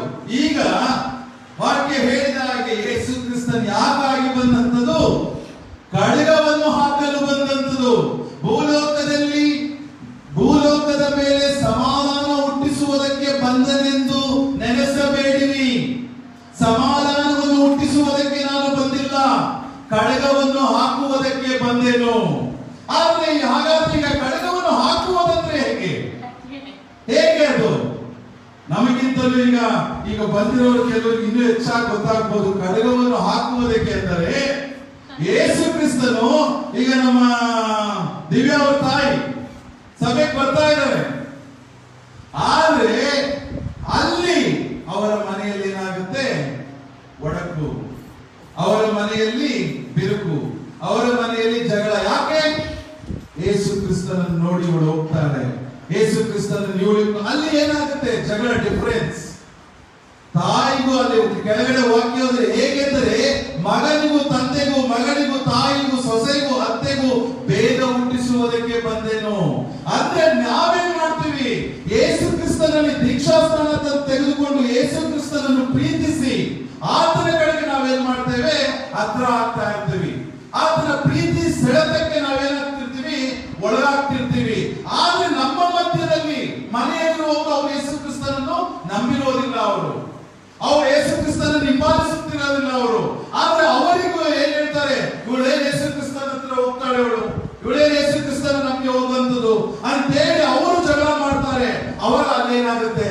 ಆ ಮಧ್ಯ ಕಡಗ ಆಗ್ದಂಗೆ ಜಗಳ ಶುರು ಆಗುತ್ತೆ, ಡಿಫರೆನ್ಸಸ್ ಶುರು ಆಗುತ್ತೆ, ನಮ್ಮ ವೈಮನಸ್ಸು ಶುರು ಆಗುತ್ತೆ. ಅವ್ರಿಗೂ ನಮಗೂ ಆಗೋದಿಲ್ಲ. ಅದೇ ಯೇಸು ಕ್ರಿಸ್ತನ ಹೇಳ್ತಾ ಇರೋದು. ಒಂದು ಮನೆಯಲ್ಲಿ ತಾಯಿ ಪ್ರೀತಿ ಮಾಡ್ತಾಳೆ, ಮಗಳು ಪ್ರೀತಿ ಮಾಡೋದಿಲ್ಲ. ಮಗಳು ಇಲ್ಲ ಅಂದ್ರೆ ಮಗ ಪ್ರೀತಿ ಮಾಡಿ ಯೇಸುವನ್ನು ಹಿಂಬಾಲಿಸ್ತಾ ಇರ್ತಾನೆ, ತಂದೆ ಪ್ರೀತಿ ಮಾಡೋದಿಲ್ಲ ಯೇಸುವನ್ನು. ಸೊ ಅಲ್ಲಿ ಆ ಮನೆಯಲ್ಲಿ ಏನಾಗುತ್ತೆ? ಡಿಫರೆನ್ಸಸ್ ಶುರು ಆಗುತ್ತೆ, ಮಧ್ಯ ಕಡಗ. ಅಂದ್ರೆ ಅಲ್ಲಿ ಡಿಫರೆನ್ಸಸ್. ಜೀಸಸ್ ಬಂದಿತ್ತು ಯಾಕಾಗಿ ಅಂತ ಆತನ ಹೇಳ್ತಾ ಇರೋದು, ನಾನು ಹೇಳ್ತಾ ಇರೋದಂತಲ್ಲ. ಅಂದ್ರೆ ಯೇಸು ಕ್ರಿಸ್ತನ್ ಯಾಕೆ ವಾಕ್ಯ ಹೇಳಿದಂದ್ರೆ, ಈ ರೀತಿಯಾದ ಸನ್ನಿವೇಶಗಳು ಈ ಲೋಕದಲ್ಲಿ ನಡೆಯುತ್ತೆ. ನಾನು ಬಂದಾಗ, ನಾನು ನಿಮ್ಮನೆಗೆ ಬಂದಾಗ ಅಲ್ಲೇ ಡಿಫರೆನ್ಸ್ ಕ್ರಿಯೇಟ್ ಆಗುತ್ತೆ. ಯಾಕೆ ಡಿಫರೆನ್ಸ್ ಕ್ರಿಯೇಟ್ ಆಗುತ್ತೆ? ಒಬ್ಬ ಪ್ರೀತಿ ಮಾಡ್ತಾನೆ, ಒಬ್ಬ ಪ್ರೀತಿ ಮಾಡೋದಿಲ್ಲ. ಒಬ್ರು ಹಿಂಬಾಲಿಸಿ ಹೋಗ್ತಾರೆ, ಒಬ್ರು ವಾಪಸ್ ಇಲ್ಲ, ನಾನು ನಿನ್ನ ಹಿಂಬಾಲಿಸೋದಿಲ್ಲ ಅಂತ ಹೇಳಿ ಒಬ್ರು ಆ ಕಡೆ ಹೋಗ್ತಾರೆ. ಈಗ ಯೇಸು ಕ್ರಿಸ್ತನ ಅದೇ ರೀತಿಯಲ್ಲಿ ನಡೀತಾ ಇರೋದು. ಈಗ ಎಷ್ಟು ಎಲ್ಲಾರ ಮನೆಯಲ್ಲೂ ಆಲ್ಮೋಸ್ಟ್, ಈಗ ನವೀನ್ ಜೋಶು ಅವ್ರ ಮನೆಯಲ್ಲಿ ನವೀನ್ ಮಾತ್ರ ಬಂದಿದ್ದಾನೆ, ಅವ್ರ ಮನೆಯವ್ರು ಬಂದಿಲ್ಲ. ಸೊ ಡಿಫರೆನ್ಸ್ ಇದೆ ಅಲ್ಲಿ. ಅದೇ ವಾಕ್ಯದಲ್ಲಿ ನಾವು ನೋಡ್ಬೇಕಾದರೆ ಹೇಗೆಂದರೆ, ಮಗನಿಗೂ ತಂದೆಗೂ, ಮಗಳಿಗೂ ತಾಯಿಗೂ, ಸೊಸೆಗೂ ಅತ್ತೆಗೂ ಭೇದ ಹುಟ್ಟಿಸುವುದಕ್ಕೆ ಬಂದೆನು. ಹೀಗೆ ಒಬ್ಬ ಮನುಷ್ಯನಿಗೆ ಅವನ ಮನೆಯವರೇ ವೈರಿಗಳಾಗುವರು. ದಿವ್ಯಳ ಮನೆಯಲ್ಲಿ ಅದೇ ತರ ವೈರಿ ಆಗದೆ ಇದ್ರು ಸಹ ಆ ರೀತಿ ಏನಾಗುತ್ತೆ ಅಂತ ಹೇಳಿದ್ರೆ ಡಿಫರೆನ್ಷಿಯೇಟ್ ಕ್ರಿಯೇಟ್ ಆಗುತ್ತೆ. ಎಷ್ಟೊಂದು ಮನೆಯಲ್ಲಿ ಇದು, ಕೆಲವು ಮನೆಗಳು ಜಗಳಗಳು ಜೋರಾಗಿ ಆಗ್ಬಿಡುತ್ತೆ, ಆಗಲ್ಲ. ಬಟ್ ಅರ್ಥ ಮಾಡ್ಕೊಳ್ಳಲ್ಲ. ಅರ್ಥ ಮಾಡ್ಕೊಳ್ಳಕ್ಕೆ ಅವ್ರಿಗೆ ಸಮಯ ಬೇಕಾಗಬಹುದು, ವರ್ಷಗಟ್ಟಲೆ ಸಮಯ ಎಳಿಬಹುದು, ವರ್ಷಗಟ್ಟಲೆ ಅವ್ರು ಬರೋದಕ್ಕೆ ಸಮಯ ತಗೊಳ್ಬಹುದು. ಅಲ್ಲಿ ತನಕ ಅಲ್ಲಿ ಡಿಫರೆನ್ಷಿಯೇಟ್ ಬಂದಿರೋರು ಸಮಾಧಾನದಿಂದ ಇರಬೇಕು, ಆ ಮನೆಯಲ್ಲಿ ಸಮಾಧಾನದಿಂದ ಇರಬೇಕು. ಆ ಮನೆಯಲ್ಲಿ ಅವರ ರೀತಿ ಜಗಳಗಳು ಆಡದೆ ಸಮಾಧಾನದಿಂದ ಅನುಸರಿಸಿಕೊಂಡು ಹೋಗಬೇಕಾಗುತ್ತದೆ. ಇಲ್ಲಾಂದ್ರೆ ಅವರು ಜಗಳ ಮಾಡ್ತೀನಿ ಅಂತ ಹೇಳಿದ್ರೆ ಯೇಸುವಿನಲ್ಲಿ ಬಂದಿರುವವರಿಗೂ ಅವರಿಗೂ ಯಾವುದೇ ವ್ಯತ್ಯಾಸ ಕಾಣೋದಿಲ್ಲ. ಅವಾಗ ಏನ್ ಮಾಡ್ಬೇಕು? ಯೇಸು ಕ್ರಿಸ್ತನಲ್ಲಿ ಬಂದಿರುವವರು ಸಮಾಧಾನದಿಂದ ವರ್ತಿಸಬೇಕು, ಸಮಾಧಾನದಿಂದ ಮಾತನಾಡಬೇಕು, ಸಮಾಧಾನದಿಂದ ಅವರನ್ನು ನಾವೇನ್ ಮಾಡ್ಬೇಕು? ಸಂತೈಸಬೇಕು. ಈ ರೀತಿ ಅಲ್ಲ, ಈ ರೀತಿ. ಯಾಕಂದ್ರೆ ಅವ್ರು ಸತ್ಯ ಗೊತ್ತಿರೋದಿಲ್ಲ, ಅವರನ್ನ ವಾಕ್ಯ ತಿಳ್ಕೊಂಡಿರೋದಿಲ್ಲ. ಯಾಕಂದ್ರೆ ಇವತ್ತಂತೂ ಹೆಚ್ಚು ಕಡಿಮೆ ಅನೇಕ ಸಭೆಗಳಲ್ಲಿ, ಅನೇಕ ಮನೆಯಲ್ಲಿ ಇಬ್ಬರು ಬಂದರೆ ಇಬ್ಬರು ಬರೋದಿಲ್ಲ, ಗಂಡ ಬಂದ್ರೆ ಹೆಂಡತಿ ಬಂದಿರೋದಿಲ್ಲ, ಹೆಂಡತಿ ಬಂದ್ರೆ ಗಂಡ ಇರೋದಿಲ್ಲ. ಈ ರೀತಿಯಾದ ಅನೇಕ ಸಭೆಗಳಲ್ಲಿ ನಾವು ನೋಡಿದ್ದೇವೆ. ಈಗ ಕ್ರೈಸ್ತರಾಗಿರೋ ನಮ್ಮ ಮನೆಯಲ್ಲೇ ನೋಡ್ತೀವಿ, ಡಿಫರೆನ್ಷಿಯೇಟ್ ಇದೆ. ಅಲ್ಲಿ ಪವಿತ್ರಾತ್ಮನು, ನಾವು ಯೇಸುವನ್ನೇ ನಂಬಿದ್ರು ಸಹ ಅಲ್ಲಿ ನಮ್ಮ ಬೇರೆಯವರು ಏನ್ ಮಾಡ್ತಾರೆ? ಕ್ಯಾಥೋಲಿಕ್ ಸಭೆಗೆ ಹೋಗ್ತಾರೆ. ಅಲ್ಲಿ ಪವಿತ್ರಾತ್ಮ ಅಲ್ಲಿ ಕ್ರಿಯೆ ಇಲ್ಲದೆ ಇರೋದ್ರಿಂದ ಏನಾಗುತ್ತೆ? ಅಲ್ಲೂ ಡಿಫರೆನ್ಷಿಯೇಟ್ ಇದೆ. ಸೊ ಈ ರೀತಿಯಲ್ಲಿ ಯೇಸು ಕ್ರಿಸ್ತನ ವಾಕ್ಯ ಹೇಳಲ್ಪಟ್ಟಿದೆ.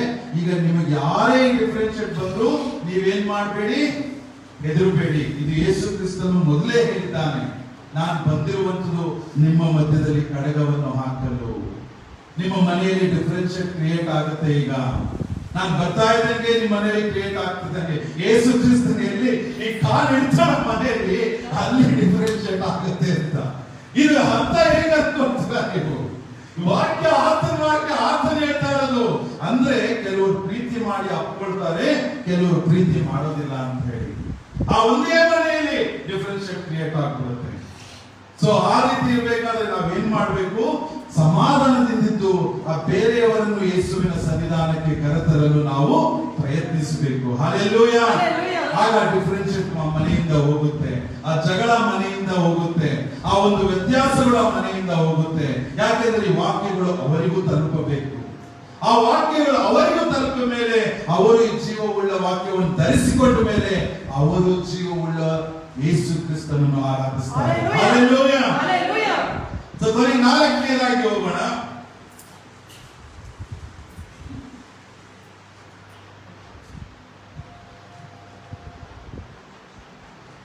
ನಾಲ್ಕನೆಯ ಕಾರಣ ದೇವರ ಮಕ್ಕಳಿಂದ ಪ್ರೀತಿಸಲ್ಪಡುವುದಕ್ಕೆ, to be loved by God's children. ಯೋಹಾನ 8ನೇ ಅಧ್ಯಾಯ 42ನೇ ವಾಕ್ಯ.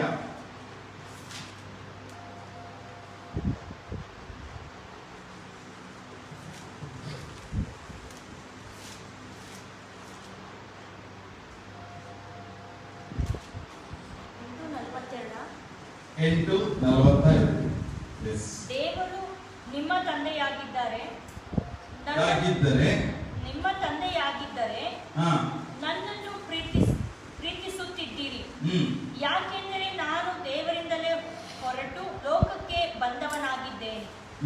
ನನ್ನಷ್ಟಕ್ಕೆ ನಾನೇ ಬರಲಿಲ್ಲ, ಆತನೇ ನನ್ನನ್ನು ಕಳುಹಿಸಿದ್ದಾನೆ.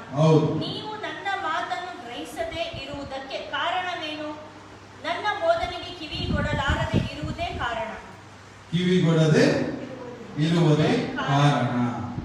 ಸೊ ಇಲ್ಲಿ ವಾಕ್ಯ ಯೇಸು ಕ್ರಿಸ್ತನು ದೇವರ ಮಕ್ಕಳಿಂದ ಪ್ರೀತಿಸಲ್ಪಡುವುದಕ್ಕೆ ಬಂದನು. ಈಗ ಎಷ್ಟೋ ಮನೆಗೆ ಈಗ ಹಿಂದಿನ ವಾಕ್ಯ ನೋಡಾಕ ಹೇಳಿದ್ರು, ಎಷ್ಟೋ ಜನ ಪ್ರೀತಿ ಮಾಡಿ ಅವನ ಕಡೆಗೆ ಬರ್ತಾರೆ. ದೇವರ ಮಕ್ಕಳು ಯೇಸು ಕ್ರಿಸ್ತನನ್ನು ಪ್ರೀತಿಸಲ್ಪಡುವುದಕ್ಕೆ ಆತನ ಈ ಲೋಕಕ್ಕೆ ಬಂದನು. ಈ ವಾಕ್ಯದಲ್ಲಿ ನೋಡೋಣ, ದೇವರು ನಿಮ್ಮ ತಂದೆಯಾಗಿದ್ದರೆ ನನ್ನನ್ನು ಪ್ರೀತಿಸುತ್ತಿದ್ದೀರಿ. ಯಾಕಂದ್ರೆ ನಾನು ದೇವರಿಂದಲೇ ಹೊರಟು ಲೋಕಕ್ಕೆ ಬಂದವನಾಗಿದ್ದೇನೆ. ನನ್ನಷ್ಟಕ್ಕೆ ನಾನೇ ಬರಲಿಲ್ಲ, ಆತನೇ ನನ್ನನ್ನು ಕಳುಹಿಸಿದ್ದಾನೆ. ನೀವು ನನ್ನ ಮಾತನ್ನು ಗ್ರಹಿಸದೆ ಇರುವುದಕ್ಕೆ ಕಾರಣವೇನು? ನನ್ನ ಬೋಧನೆಗೆ ಕಿವಿಗೊಡದೆ ಇರುವುದೇ ಕಾರಣ. ಇದು ಫರಿಸಾಯರ ಕುರಿತು ಯೇಸು ಕ್ರಿಸ್ತನ ಆ ದಿವಸದಲ್ಲಿ ನೀವು ಮೇಲ್ಗಡೆ ನೋಡ್ಕೊಂಡು ಆ ವಾಕ್ಯ ಓದ್ಕೊಂಡು ಬಂದಾಗ ಗೊತ್ತಾಗುತ್ತೆ, ಫರಿಸಾಯರು ಯೇಸು ಕ್ರಿಸ್ತನ ಅದ್ಭುತ ಕಾರ್ಯಗಳನ್ನೆಲ್ಲ ನೋಡಿರ್ತಾರೆ, ಯೇಸು ಕ್ರಿಸ್ತನ ಎಷ್ಟೆಲ್ಲ ಅದ್ಭುತ ಮಾಡಿದ್ದಾನೆ ಅಂತ ನೋಡಿರ್ತಾರೆ. ಆದ್ರೂ ಅವ್ರು ಏನ್ ಮಾಡುತ್ತಲ್ಲ, ಯೇಸು ಕ್ರಿಸ್ತನನ್ನು ಪ್ರೀತಿಸೋದಿಲ್ಲ, ಯೇಸು ಕ್ರಿಸ್ತನ ಬೋಧನೆಗೆ ಕಿವಿಗೊಡೋದಿಲ್ಲ. ಅವ್ನು ಏನ್ ಹೇಳಿದ್ರು ಅದಕ್ಕೆ ಉಲ್ಟಾ ಮಾತಾಡ್ತಿರ್ತಾರೆ. ಸೊ ಎಷ್ಟೋ ಜನರು ಈಗಲೂ ಯೇಸುವಿನ ಸನ್ನಿಧಾನಕ್ಕೆ ಬಂದು ಯೇಸುವಿನ ಬೋಧನೆ ಕೇಳಿ ಯೇಸುವನ್ನು ಪ್ರೀತಿಸೋದಿಲ್ಲ. ಯೇಸುವಿನ ಬೋಧನೆ ಕೇಳ್ತಾರೆ, ಯೇಸುವಿನಲ್ಲಿ ಇದ್ದು ನಾನು ನಡಿಬೇಕು ಅಂತ ಅನ್ಕೊಂಡ್ರು ಸಹ ಅವರು ಯೇಸುವನ್ನು ಪ್ರೀತಿಸದೇ ಇರುವವರು. ಯಾಕಂದ್ರೆ ಯೇಸುವನ್ನು ಪ್ರೀತಿಸಬೇಕಾದರೆ ತಂದೆ ತಾಯಿ ಮಕ್ಕಳು ಎಲ್ಲವನ್ನು ಬಿಟ್ಟು ನನ್ನ ಹಿಂದೆ ಬಾ ಅಂತ ಹೇಳಿ ಯೇಸು ಕ್ರಿಸ್ತನ ಹೇಳ್ತಾರೆ. ಯೇಸು ಕ್ರಿಸ್ತನ ಯಾರು ನನ್ನನ್ನು ಪ್ರೀತಿಸುತ್ತಾರೋ ಅವರು ತನ್ನ ತಂದೆ ತಾಯಿ ಮಕ್ಕಳು ಬಂಧು ಬಳಗವನ್ನು ಬಿಟ್ಟು ನನ್ನನ್ನು ಹಿಂಬಾಲಿಸುವವನೇ ನನ್ನನ್ನು ಪ್ರೀತಿಸುವವನು ಅಂತ ಹೇಳಿ ನಾವು ವಾಕ್ಯವನ್ನು ನೋಡಿದ್ದೇವೆ. ಸೊ ಆ ರೀತಿಯಲ್ಲಿ ಈ ಫರಿಸಾಯರು ಎಷ್ಟೇ ಅದ್ಭುತಗಳನ್ನು ಯೇಸುವಿನಲ್ಲಿ ನೋಡಿದಾಗ್ಯೂ ಅವರು ಏನ್ ಮಾಡೋದಿಲ್ಲ, ಯೇಸು ಕ್ರಿಸ್ತನ ಬೋಧನೆಗೆ ಕಿವಿಗೊಡೋದಿಲ್ಲ. ಬರ್ತಾರೆ ಸಂಡೇ ಎಲ್ಲ, ಎವ್ರಿ ಸಂಡೇ ಕುಳಿತುಕೊಳ್ತಾರೆ, ಎವ್ರಿ ಸಂಡೇ ವಾಕ್ಯಗಳನ್ನು ಕೇಳ್ತಾರೆ, ಎವ್ರಿ ಸಂಡೇ ದೇವರನ್ನು ನೋಡ್ತಾರೆ, ದೇವರನ್ನು ಆರಾಧಿಸ್ತಾರೆ. ಆದ್ರೆ ಅವರ ಮನಸ್ಸಿನಲ್ಲಿ ಹೃದಯದಲ್ಲಿ ಇನ್ನೂ ಯೇಸುವಿನಲ್ಲಿ ಪ್ರೀತಿ ಇಲ್ಲ. ಯಾಕಂದ್ರೆ ಪೂರ್ಣವಾಗಿ ಯೇಸುವನ್ನು ಹಿಂಬಾಲಿಸ್ತಿಲ್ಲ ಅವರು. ಅದಕ್ಕಾಗಿ ದೇವರು ನಿಮ್ಮ ತಂದೆಯಾಗಿದ್ದರೆ ನನ್ನನ್ನು ಪ್ರೀತಿಸುತ್ತಿದ್ರಿ. ಯಾರು ನಿಜವಾದ ದೇವರನ್ನು ಅರಿತುಕೊಂಡಿದ್ದಾನೋ, ಯಾರು ದೇವರ ಮಗನಾಗಿದ್ದಾನೆ ಎಂದು ಯೇಸು ಕ್ರಿಸ್ತನನ್ನು ಅರಿತುಕೊಂಡಿದ್ದಾರೋ ಅವರು ಯೇಸುವನ್ನು ಪ್ರೀತಿಸುತ್ತಾರೆ. ಹಲ್ಲೆಲೂಯಾ. ನೋಡಿ, ನಾನು ಅದಕ್ಕೆ ಮತ್ತೆ ಹೇಳ್ಬೇಕಾದ್ರೆ ಫರಿಸಾಯರ ರೀತಿಯಲ್ಲಿ ಈಗಲಿರುವ ಕ್ರೈಸ್ತರು ಅನೇಕರಿದ್ದಾರೆ. ಫರಿಸಾಯರ ರೀತಿಯಲ್ಲಿ ಈಗಲೂ ಅನೇಕ ಕ್ರೈಸ್ತರು ಯೇಸುವಿನ ಬೋಧನೆ ಕೇಳ್ತಾರೆ, ಯೇಸುವನ್ನು ನೋಡ್ತಾರೆ, ಆದರೆ ಯೇಸುವನ್ನು ಪ್ರೀತಿಸುವುದಿಲ್ಲ. ಯೇಸುವನ್ನು ಪ್ರೀತಿಸುವುದಿಲ್ಲ ಅಂದ್ರೆ ಆತನ ವಾಕ್ಯಗಳನ್ನು ಅಳವಡಿಸಿಕೊಳ್ಳುವುದಿಲ್ಲ. ಆತನ ವಾಕ್ಯಗಳನ್ನು ಅಳವಡಿಸಿಕೊಳ್ಳದೆ ಇದ್ದಾಗ ಬೋಧನೆ ಕೇಳುವುದು ಯಾವಾಗ ವ್ಯರ್ಥವಾಗುತ್ತದೆ. ಸೊ ದೇವರ ವಾಕ್ಯ ಕ್ಲಿಯರ್ ಆಗಿ ಹೇಳ್ತಾರೆ, ನೀವು ನನ್ನನ್ನು ಪ್ರೀತಿಸ್ತಿಲ್ಲ. ಯಾಕಂದ್ರೆ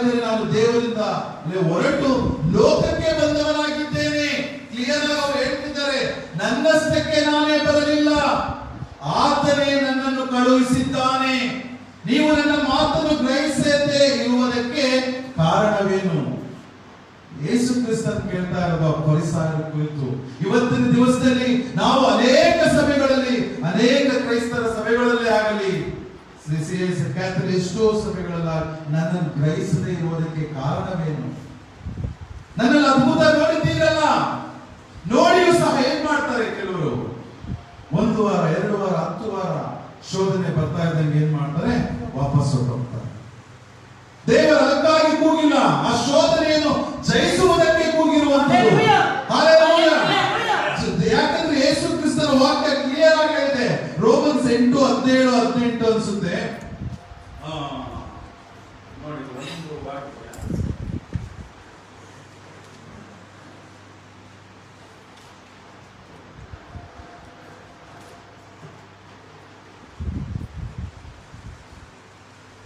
ನನ್ನಲ್ಲಿ ಅಂದರೆ ನನ್ನ ಶರೀರದಿನ ಸ್ವಭಾವದಲ್ಲಿ ಒಳ್ಳೆಯದೇನು ವಾಸವಾಗಿಲ್ಲವೆಂದು ನನಗೆ ತಿಳಿದಿದೆ. ಒಳ್ಳೆಯದನ್ನು ಮಾಡೋದಕ್ಕೆ ನನಗೇನು ಮನಸ್ಸುಂಟು? ಅದಾ?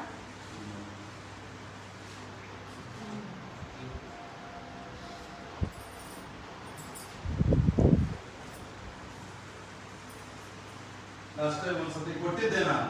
ಯಾಕಂದ್ರೆ ಆ ಶೋಧಿಸುವ, ಯಾಕಂದ್ರೆ ಯೇಸು ಕ್ರಿಸ್ತನಲ್ಲಿ ತಾನೇ ಶೋಧಿಸಲ್ಪಟ್ಟು ಈಗ ಶೋಧನೆಯಲ್ಲಿರುವವರಿಗೆ ಆತನ ಏನ್ ಮಾಡ್ತಾನಂತೆ, ಬಲ ಕೊಡ್ತೇನೆ ಅಂತ ಹೇಳ್ಬಿಟ್ಟು ಯೇಸು ಕ್ರಿಸ್ತನ ವಾಕ್ಯವನ್ನ ನಾವು ನೋಡಿದ್ದೇವೆ. ಲಾಸ್ಟ್ ಟೈಮ್ ನಾನು ನಿಮ್ಗೆ ಹೇಳಿದ್ದೇನೆ ಆ ವಾಕ್ಯವನ್ನು.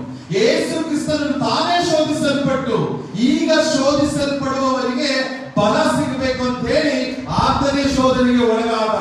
ಯಾಕೆಂದ್ರೆ ಈಗ ಶೋಧನೆ ಪಡುತ್ತಿರುವ ಮಕ್ಕಳು ಆತನು ಏನೆಲ್ಲ ಶೋಧನೆಗೆ ಒಳಪಟ್ಟ ಅಂತ ಹೇಳಿ ತಿಳ್ಕೊಳ್ಳೋದಕ್ಕಾಗಿ ನಮಗೇನ್ ಮಾಡ್ದ, ನಮಗೆ ಆ ಒಂದು ಆತನ ಒಂದು ಡೆಮಾನ್ಸ್ಟ್ರೇಟ್ ಮಾಡ್ದ. ಯೇಸು ಹೇಗೆ ಶಿಲುಬೆಯಲ್ಲಿ ಪ್ರಾಣ ಕೊಟ್ಟಿದ್ದು ಪ್ರತಿಯೊಂದನ್ನು ತಿಳಿಸ್ಕೊಟ್ಟ. ಯಾಕೆಂದ್ರೆ ಈಗಿನ ಶೋಧನೆಯಲ್ಲಿ ಯಾರೆಲ್ಲ ಇದ್ದಾರೋ ನೀವು ಹೆದರಬೇಡ್ರಿ, ನಾನು ಆ ಶೋಧನೆಯನ್ನು ಜಯಿಸಿದ ರೀತಿಯಲ್ಲೇ ನೀವು ಸಹ ಆ ಶೋಧನೆಯನ್ನು ಜಯಿಸುತ್ತೀರಾ ಅಂತ ಹೇಳಿ. ಸೊ ಈ ರೀತಿಯಲ್ಲಿ ದೇವರ ವಾಕ್ಯವು ಅನೇಕರು ಯಾಕೆ ನನ್ನನ್ನು ನೀವು ಪ್ರೀತಿಸದೇ ಇರುವುದಕ್ಕೆ ಕಾರಣವೇನು ಅಂತ ಹೇಳಿ ಯೇಸು ಕ್ರಿಸ್ತನ್ ಕೇಳ್ತಾನೆ. ಸೊ ಅನೇಕರಲ್ಲಿ ಇನ್ನೂ ಯಾರಾದರೂ ಪೂರ್ಣವಾಗಿ ಯೇಸು ಕ್ರಿಸ್ತನನ್ನು ಪ್ರೀತಿಸದೇ ಇದ್ದರೆ ದಯವಿಟ್ಟು ನೀವು ಮತ್ತೆ ಯೇಸು ಕ್ರಿಸ್ತನ ವಾಕ್ಯಗಳನ್ನು ಓದಿ ಯೇಸು ಕ್ರಿಸ್ತನ ಹೆಚ್ಚಾಗಿ ಪ್ರೀತಿಸುವುದಕ್ಕೆ ನೀವು ಪ್ರಯತ್ನ ಮಾಡಿ. ನೀವು ಸುಮ್ಮನೆ ಬಂದು ಕುಳಿತುಕೊಂಡು ಸುಮ್ಮನೆ ಹೋಗುವುದಲ್ಲ, ಬೋಧನೆಗಳನ್ನು ಕೇಳುವುದು ಹೋಗುವುದಲ್ಲ, ಆತನನ್ನು ಹೆಚ್ಚಾಗಿ ಪ್ರೀತಿಸಬೇಕು. ಆತನನ್ನು ಹೆಚ್ಚಾಗಿ ಪ್ರೀತಿಸಿದ ಮೇಲೆ ನಾವು ಸರ್ವವನ್ನು ಸಾಧಿಸುವುದಕ್ಕೆ ಶಕ್ತರಾಗಿರುತ್ತೇವೆ. ಹಲ್ಲೆಲೂಯಾ. ಸೊ ಪ್ರತಿಯೊಬ್ಬರು ಯೇಸು ಕ್ರಿಸ್ತನನ್ನು ಹೆಚ್ಚಾಗಿ ಪ್ರೀತಿಸೋಣ. ಆತನ ಬೋಧನೆಗೆ ಕಿವಿಗೊಟ್ಟು ಆತನ ವಾಕ್ಯಗಳನ್ನು ಗ್ರಹಿಸಿಕೊಂಡು ನಮ್ಮ ಹೃದಯದ ಹಲಗೆಯಲ್ಲಿ ಬರೆದುಕೊಂಡು ಯೇಸು ಕ್ರಿಸ್ತನನ್ನು ಹಿಂಬಾಲಿಸಿ ನಾವು ಲೋಕದಲ್ಲಿ ಸಾಧಿಸೋಣ. ಹಲ್ಲೆಲೂಯಾ. Hallelujah. Thank you.